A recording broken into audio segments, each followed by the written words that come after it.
Welcome dear students. जो बच्चे evening shift वाले हैं ना, तो वो यहाँ पर प्रैक्टिस कर सकते हैं, और जो बच्चे मॉर्निंग शिफ्ट वाले हैं वो अपने आंसर्स सारे चेक कर सकते हैं। इस वीडियो में मैं आपको आंसर की के साथ पूरा का पूरा जो पेपर है वो समझा रहा हूँ, ठीक है, ताकि इवनिंग वाले बच्चे और अच्छे से प्रैक्टिस कर पाएं। और जो बच्चे मॉर्निंग वाले हैं तो नेक्स्ट पेपर की भी वीडियोस वगैरह देख सकते हैं, मैं आपको प्रोवाइड कर चुका हूँ, मैं और भी प्रोवाइड करूँगा, ठीक है। तो देखिए यहाँ पे जो सेक्शन ए है ना वो रीडिंग का था। यहाँ टुलिप्स के रिगार्डिंग दिया गया है। एक बार बता दूं, जो बच्चे इवनिंग वाले देख रहे हैं पेपर सेम नहीं आएगा, ये प्रैक्टिस के लिए काफी क्वेश्चन में से आ सकता है, बस ये हो सकता है, ठीक है।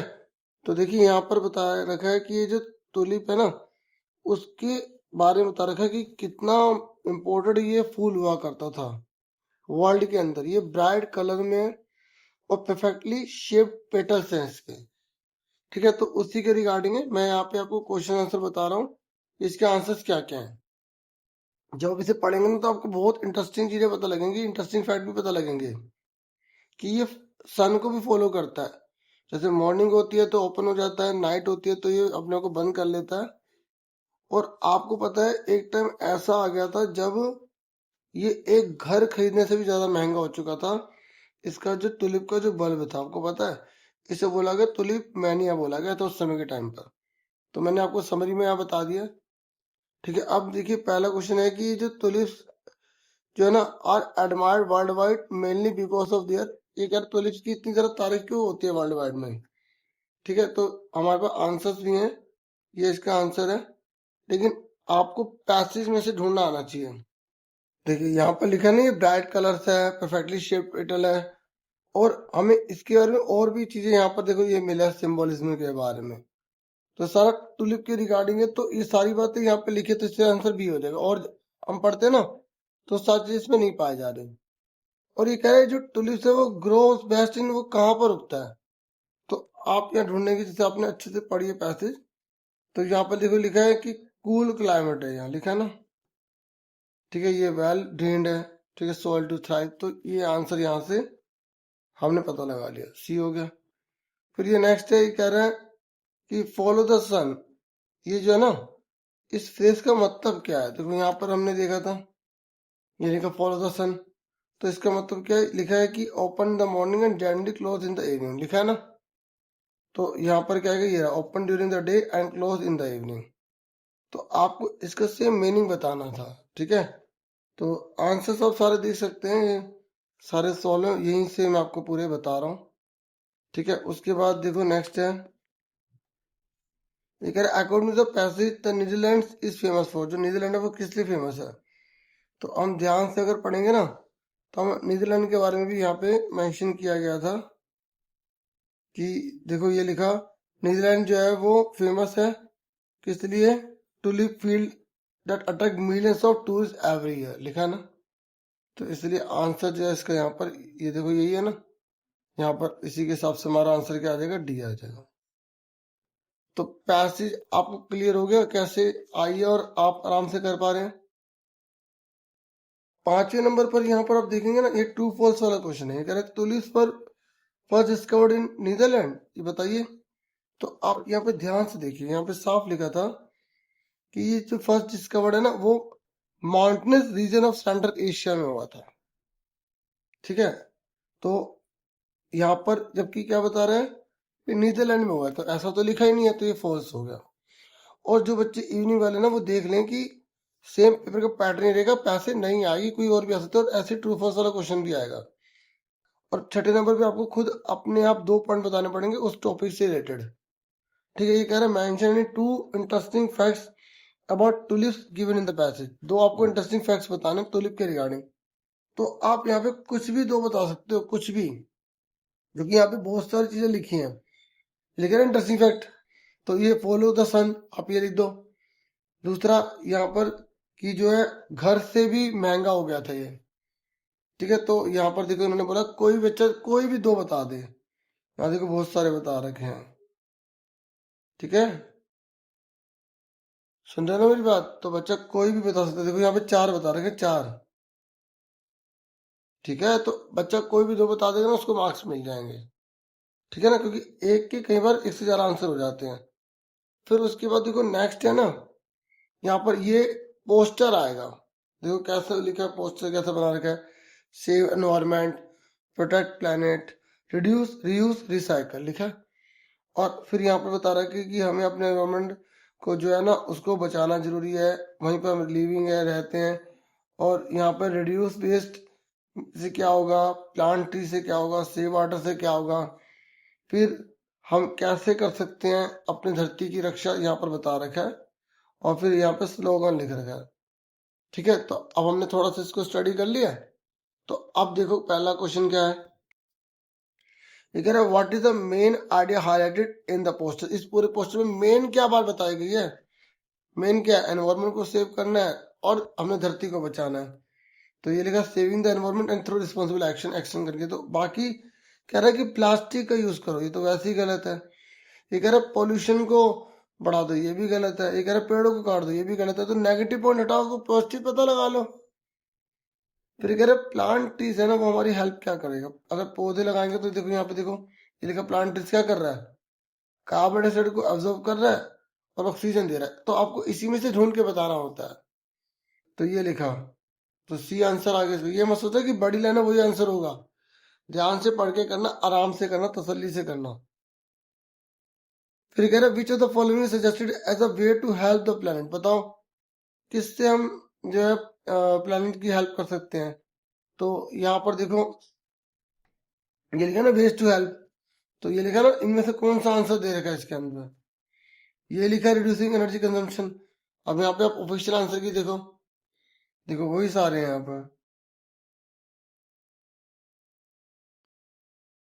ओके, उसके बाद ये कह रहा है इको फ्रेंडली का मतलब क्या है, safe and good for the environment. ठीक है,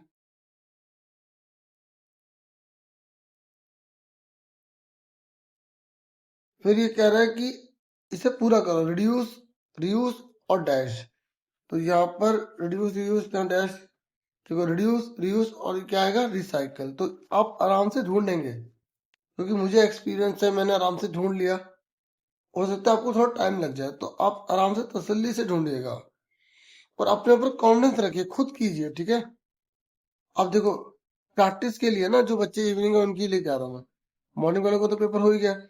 ये कह रहा है कि why does the poster emphasise saying water and reducing waste.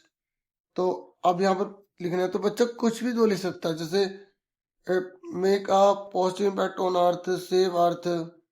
तो बच्चा कोई भी दो बता सकता है इसके रिगार्डिंग। ठीक है, ये पोस्टर जो है क्या बताता है, कहना क्या चाहता है कि भाई हमें जो है ना प्रोटेक्ट करना है प्लेनेट को। जैसे बच्चा ये लिख सकता है प्रोटेक्ट द प्लेनेट, ठीक है, और प्लेनेट को हेल्थियर बनाइए लिख सकता है। तो आपने अगर उसके रिगार्डिंग लिखा आपको मार्क्स मिलेंगे। ठीक है, फिर देखिए यहाँ पर आप ये देख रहे हैं थर्ड नंबर पर, देखिए थर्ड में ना यहाँ पर बोला गया कि आपको इस स्टोरी को कंप्लीट करना है। तो जो बच्चे इवनिंग वाले ना, हो सकता है ऐसी ना आए, मैंने स्टोरी राइटिंग की वीडियो बना रखी है। स्टोरी राइटिंग एएससी स्टार्टर लिखोगे ना, आपको वीडियो मिल जाएगी, आप आराम से स्टोरी बना लोगे। तो आप इसके आगे ना आपको अपने आप बनाना है। यहाँ पर बोला है, अब इस स्टोरी इसके आंसर बता रहा हूँ। Riya had never imagine that a simple trip to the library would change a life. देखो उसने कभी ऐसा इमेजिन नहीं किया था रिया ने कि वो अगर लाइब्रेरी में जाएगी ना तो उसकी लाइफ पूरी तरह चेंज हो जाएगी, कभी सोचा ही नहीं था उसने। अब आगे अपने आप लिखो, तो ऐसा क्या हो गया लाइब्रेरी में जिसकी वजह से उसकी पूरी लाइफ बदल गई। तो आप कुछ भी लिख सकते हो यहाँ पर, कुछ भी। जैसे हमने लिखा कि भाई वो जब लाइब्रेरी में गई, उसने किताब पढ़ी, उस किताब से वो इंस्पायर हो गई। ठीक है, और फिर इस तरीके से उसके अंदर कॉन्फिडेंस आ गया। वो बहुत ज़्यादा पहले कॉन्फिडेंस नहीं रखती थी, इस तरीके से उसके अंदर इंटरेस्ट जागा और लाइफ उसकी बेटर हो गई। तो इस तरीके से आप जो है कुछ भी बना के लिख सकते हो, ये आइडिया के तौर पर आपको बताया गया। ठीक है, समझ में आ गई। अब उसके बाद देखो यहाँ पर नेक्स्ट जो है, देखो आपको तो 100 वर्ड में लिखनी है, यहाँ तो 30-40 वर्ड में थोड़ा एग्जाम्पल के तौर पे आपको बताया गया। ठीक है, ये कह रहा है कि अगर ये नहीं करना तो ये कर सकते, you recently participated in school sports day. आपने स्पोर्ट्स डे में पार्टिसिपेट किया था, मैंने आपको ऐसी जो है ना प्रोवाइड कर दिया था डायरी एंट्री, जिसमें आपको हेल्प मिली होगी, जिनमें वीडियोस देखते हैं बच्चे है ना, तो वो वाली देख लेना वीडियो। ठीक है, मैं आपको प्लेलिस्ट का लिंक दे दूंगा डिस्क्रिप्शन में। तो अब यहाँ पर चेंज करके स्पोर्ट्स डे कर दिया है ना। तो फर्स्ट प्राइज जो है इससे रिले रेस में मिला है। तो अब डायरी एंट्री लिखने की क्या क्या हुआ था, कितना बढ़िया मोमेंट था, तो आप यहाँ पर देख सकते हैं। तो डायरी एंट्री यहाँ पर देखो, ये आप डायरी एंट्री लिखा, डेट लिखी, फिर यहाँ पे अगर टाइम लिखना है तो लिख देना, ठीक है। फिर आपने लिखा today was a very happy day, आज बहुत ज़्यादा अच्छा दिन था। हमारे स्कूल में जो था स्पोर्ट्स डे था, मैंने उसमें पार्टिसिपेट किया था रिले रेस में। मेरे जो फ्रेंड है और जो आई है वो बहुत तेज भागे थे, हमने फर्स्ट प्राइज जीता, सबने ताली बजाई। मुझे बहुत ज़्यादा प्राउड है, एक्साइटेड है कि, और मैं इसे कभी भूल नहीं सकती। तो थोड़ा थोड़ा कर दिया, अब एनुअल डे फंक्शन है, ये स्पोर्ट्स डे है, तो मुझे इनाम मिलेगा, ये वो वगैरह वगैरह आप अपने आप से ऐड और कर सकते हैं, ठीक है। देखिए यहाँ पर फोर्थ में ना नोटिस दे दिया गया है। तो ये कह रहा है you lost your school bag in the school playground yesterday, कल आपके प्लेग्राउंड में आपका ना स्कूल बैग खो गया था। आपको नोटिस लिखना है, 80 से 100 शब्दों में लिखना है नोटिस को, ठीक है। अगर ये नहीं करना तो अब ये कर सकते थे। तो इसका आइडिया के लिए लिख लो, क्योंकि कई बार इवनिंग में सेम भी दे दिया जाता है ना एक आधी चीज। तो आप ये देख लो, देखो आपको लिखना पड़ेगा लॉस्ट स्कूल बैग, सीधा बॉक्स बना देंगे, ठीक है। नोटिस ऊपर स्कूल का नाम लिख देना, पैटर्न मैंने यहाँ नहीं लिखा, पैटर्न वाली वीडियो आप देख लेना, और नोटिस ए से स्टार्टर लिखोगे मिल जाएगी। यहाँ पे आपको सीधा बताना है कि आपका लॉस्ट हो गया स्कूल बैग, स्कूल प्लेग्राउंड में हो गया, कौन सी तारीख को हुआ है, ठीक है। बैग कौन से कलर का था, जैसे the bag is blue in colour, ठीक है। और उसमें बहुत सारी बुक्स थी, पेंसिल बॉक्स था, वाटर बोतल थी जो है, और मतलब 4-5 बातें और लिख देना, ये बड़ा कर देना क्या क्या चीजें थी, ठीक है। आपका नाम बता दिया, क्लास बता दी, ठीक है, कि भाई इसमें वाटर बोतल में लिखी हुई है, ठीक है। अगर किसी को मिले तो रिटर्न कर दो, ठीक है, स्कूल ऑफिस में दे दो, बस खत्म, क्लियर हो गया। अब देखो उसके बाद जो है ना नेक्स्ट है यहाँ पर, ये हो गया। उसके बाद ये देखो, ये और वाला ना, ये कह रहा है ये नहीं करना तो ये कर सकते हो। ये कह रहा है you wish to study in school, आप स्कूल में पढ़ना चाहते हो आफ्टर स्कूल आवर्स, मतलब स्कूल की छुट्टी होती है तब भी आप स्कूल में पढ़ना चाहते हो, ठीक है। ड्यू टू, क्योंकि आपके घर के बाहर कंस्ट्रक्शन का काम चल रहा है जिसकी वजह से आप डिस्टर्ब हो रहे, बहुत सारी लाइन तो हमें क्वेश्चन में से मिल गई। अब आप प्रिंसिपल से रिक्वेस्ट करो, परमिशन मांगो उनसे कि वो मुझे लाइब्रेरी में पढ़ने दिया जाए, ठीक है, छुट्टी होने के बाद भी स्कूल से। तो यहाँ पे एग्जाम्पल के तौर पर जैसे लेटर है, तो आप जैसे पहले वो लिखोगे to the principal ABC school Delhi, subject लिख दोगे request to study in school after school hours, ठीक है। फिर रिक्वेस्ट सर या मैडम दोनों में से कोई लिख देना, ठीक है। अपना नाम लिखोगे जो यहाँ पे दे रखा है, दोनों में से एक लिखोगे, क्लास 8, ये बोलोगे यहाँ पे कंस्ट्रक्शन वर्क चल रहा है, देखो सारा ना, सारा का सारा यहाँ पे इसी में से मिल गया हमें, ठीक है। तो ये तो मैं आपसे प्रार्थना करूँ कि मुझे स्कूल लाइब्रेरी में जो है स्कूल आवर्स होने का पढ़ने दिया जाए। तो मैं आपको थैंक यू, धन्यवाद दूंगा, थैंक यू सॉलिडारिटी खत्म। क्योंकि कितना सिंपल है, ऐसे आपको करना है। उसके बाद देखो यहाँ पे ना जो है ये ग्रामर का पार्ट है, ये नरेशन है। देखो मैं आपको बताना चाहूंगा कि आप नरेशन की मेरी वीडियो देखिए, विश्वास मानिए आप सारे आंसर बहुत अच्छे से कर देंगे, ठीक है। अभी बहुत सारी वीडियोस बना रखी है ना, तो आप प्लेलिस्ट में देखोगे तो 8वीं के लेवल की आपको मिल जाएगी, 10वीं वाली भी है, 9वीं वाली भी है, ठीक है। तो अब बाकी ये जो आए इसको मैं बता देता हूँ। ये कह रहा है कि the man said to the policeman please help me, तो ये ना इम्पेरेटिव सेंटेंस कहलाते हैं, प्लीज, ऑर्डर देना, रिक्वेस्ट करना। तो यहाँ पे सेड टू की जगह ना रिक्वेस्टेड हो जाएगा, और इस इन्वर्टेड कोमा की जगह टू लग जाएगा, ठीक है, हेल्प मी। तो देखो आप आंसर की जो है आपको दिखाई देता हूँ जो आंसर है,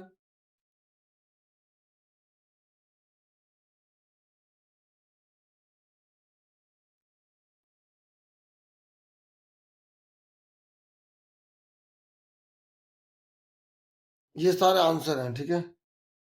तो यहाँ पर जो है ना the man requested the policeman to help him आ जाएगा, क्योंकि मी है ना, मी किसके लिए हो रहा है, मैन के लिए, तो मैन आदमी है तो हिम कर देंगे, ठीक है। उसके बाद यहाँ द गर्ल स्टार्ट, यहाँ पे क्वेश्चन मार्क है, और हेल्पिंग वर्ड से जब क्वेश्चन मार्क होता है ना तो स्टार्ट का आस्क हो जाता है, और इन्वर्टेड कोमा की जगह इफ लगाना पड़ता है। यू कौन है, अब यू हमें नहीं पता कौन है, तो मैं अपने आप को मान लेता हूँ, तो आई हो गया। और डिड का ना थर्ड फॉर्म हो जाती है, हैड हो जाता है। सीन हर बैग हो जाएगा। ठीक है, हर पता क्यों लगाया? क्योंकि माई यहाँ पे गर्ल है और गर्ल लड़की है तो हर हो जाएगा। ठीक है, इस तरीके से बी आंसर है इसका। फिर यहाँ फादर सैड लिखा है, अब पापा ऑर्डर दे रहे हैं तो ये इम्पेरेटिव सेंटेंस होगा, सैड के ऑर्डर आ जाएगा, टू शर्ट, बाकी पूरा सेम उतार देते हैं। जब ऐसे ऑर्डर रिक्वेस्ट सेम उतर जाता है, बस इस एम आर वगैरह में चेंज आ जाता है। ठीक है, उसके बाद यहाँ पर देखो, Aman said I am going to school, I am going to library now. तो अमन सैड है ना, तो यहाँ पे सैड का सैड रहेगा, इन्वर्टेड कॉमा के दैट लग जाएगा जब फुल स्टॉप लगा होता है। आई अमन तो लड़का हो जाएगा, एम का वास बन जाएगा, गोइंग टू लाइब्रेरी नाउ का ध्यान हो जाएगा। ये रूल आपको ध्यान रखने पड़ते हैं। तो अभी जैसे मैं बता भी दूंगा ना, तो एकदम नहीं आएंगे, आपको रूल्स की वीडियो देखनी पड़ेगी अगर आप सही में स्कोर करना चाहते हैं। तो अब यहाँ पर सैट टू है, डब्ल्यूएस फैमिली है तो आर्स लग जाएगा, क्वेश्चन मार्क है तो आर्स लगता है। हर ब्रदर और डब्ल्यूएस फैमिली तो डब्ल्यूएस फैमिली सेम आ जाती है।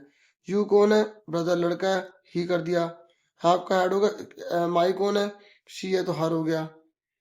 ठीक है, इस तरीके से मतलब जब फर्स्ट पर्सन आता है ना तो पहले जने को देखना है, और यू मतलब सेकंड पर्सन आता है तो बाद वाले को देखना है। इतना सा रूल है ये। आगे बाकी जैसा जिसने प्रैक्टिस करी होगी उसे समझ में और अच्छे से आ रहा होगा।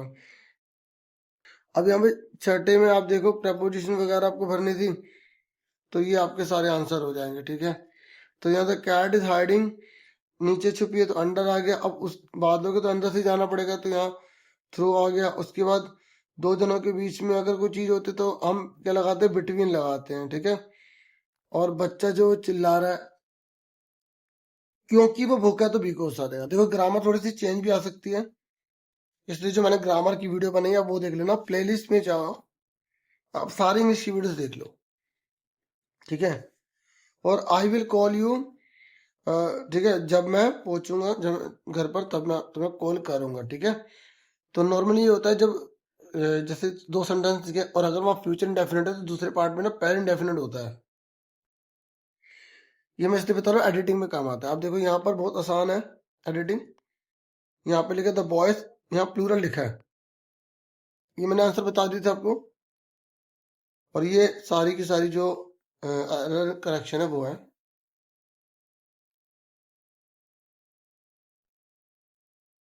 ठीक है, तो अब देखो यहाँ पर सिंपल है। देखो यहाँ पर मैं आपको बता दूं कि जो है ना, दो चीजें ठीक हो सकती हैं। जैसे यहाँ बॉयज की जगह आपने बॉय कर दिया, ये भी ठीक है। अगर बहुत सारे लड़के हैं तो यहाँ पे आपने प्लूरल है, सब्जेक्ट प्लूरल, तो वर्ब भी आपको प्लूरल करनी पड़ेगी, तो आपको आर। तो दो यहाँ पे दोनों में से बच्चे ने एक भी कर दिया तो पूरे नंबर मिलेंगे। ठीक है, तो यहाँ पे डिड नॉट, जब डिड लग जाता है वर्ब की फर्स्ट फॉर्म लगानी पड़ती है, तो वांट आ जाएगा। यहाँ पे जो है ना, आप देखोगे यहाँ पे इज लगा है और यहाँ पे मार्कर्स है। ठीक है, तो ये प्लूरल है तो यहाँ पे प्लूरल लगाना पड़ेगा, या आप मार्कर्स को मार्कर कर दोगे। इस तरीके से दोनों में से कोई भी एक चीज ठीक कर सकते हो आप, क्योंकि यहाँ पे डीओ की तरफ से बता रखा है कि अगर बच्चे ने दोनों में से एक किया है तो उसको मार्क्स मिलेंगे। बहुत बड़ी बात है, बहुत अच्छी बात है, बच्चों के वेलफेयर के लिए काम हो रहा है। अगर एक ही आंसर लिख दिया जाता और दूसरा भी सही था तो फिर जिस बच्चे ने किया उसके तो मार्क्स कम हो जाएंगे। बाकी कमेंट करके बताना बच्चों अपने दोनों में से कौन सा किया है। ठीक है, जो बच्चे अगर मॉर्निंग वाले देख रहे हैं, तो इवनिंग वाले तो आप समझ लो। अब देखो सिंगुलर सब्जेक्ट है तो वर्ब भी सिंगुलर आएगी, तो डांसेस हो जाएगा। फिर देखो यहाँ पर बहुत इजी आया इस बार, और आप में जुड़ने की ऐसा है तो आप मिड टर्म के पिछले और पिछले साल के पेपर भी कर ले, क्योंकि ये वहीं से कई चीजें कवर की गई हैं।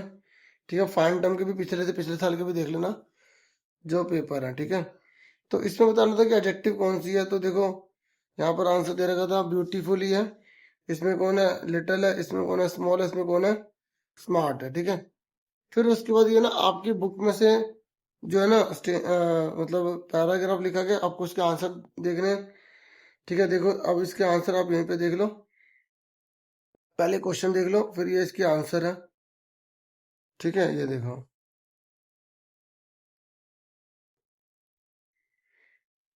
थर्ड में बोला गया what offering did the climbers leave on the summit as a mark of reference. तो यहाँ पर उन्होंने एक तरह से रिस्पेक्ट करने के लिए ना, तो उन्होंने क्या चीज छोड़ी थी? तो किसी की भी एक, यहाँ बता रहे कि बच्चे ने अगर किसी भी एक को बता दिया ना, तो आप जो है उसे मार्क्स दोगे एनी वन पॉइंट। देख रहे हो, अब हर किसी ने अलग अलग चीज छोड़ी थी ना वहां पर। और यहाँ पर ये पूछा गया कि भाई ये जो रेफरेंस है इसका मतलब क्या होता है, बहुत ज्यादा रिस्पेक्ट देना किसी चीज को, रिस्पेक्ट, ठीक है, डीप रिस्पेक्ट।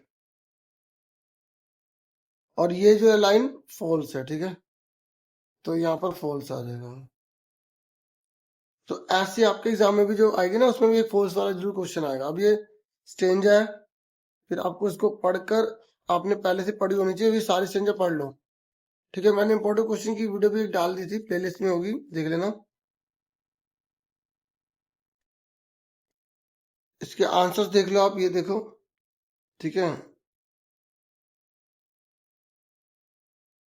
उसके बाद ये आपकी बुक में से जो क्वेश्चन है, ये बोला गया, how does the author describe the arrival of monsoon. जब मानसून आता है तो उसको कैसे डिस्क्राइब करता है, तो देखो, मिस्ट एंड हैवी रेन है, फ्रॉग्स है, लीचीज और हिल बर्ड्स, ठीक है, सडन चेंज आ जाता है एटमोसफियर में, है ना।